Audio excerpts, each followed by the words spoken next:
Lawrence Kitchen, welcome sa aming channel. At ngayon po, tapos ko ng papinturahan at paayos yung screen ng aking apartment dito sa Admiral, sa Las Piñas. So, napakita ko sa inyo yung natapos na ginawa ng aking tao dito.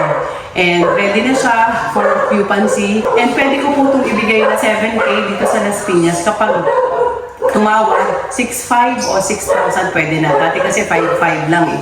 2025 na nagtaas na lahat. So pwede na rin akong magtaas ng aming upa. Ganun lang yun mga ka-Lawrence Kitchen. Kapag may apartment ka, maintenance na, napaka-importante yung maintenance na kailangan kada alis ng tenant, tingnan nyo kung ano yung problema niya. Kailangan bang pinturahan, palitan ng mga bisagra, pangit na ang screen, papagawa nyo na. Kailangan gawin nyo yun para yung hindi na lumaki ang problema.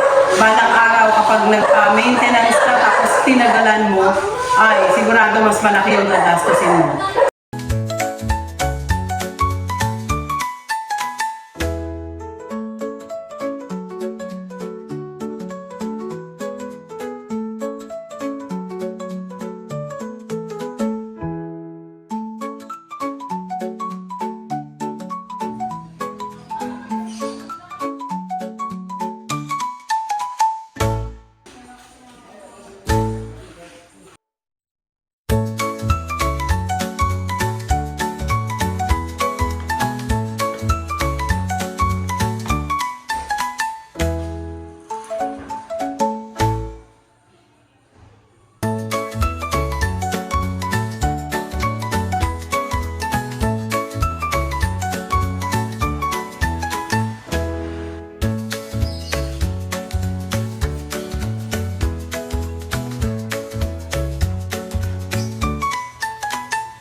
So yun lang mga ka-Lawrence Kitchen.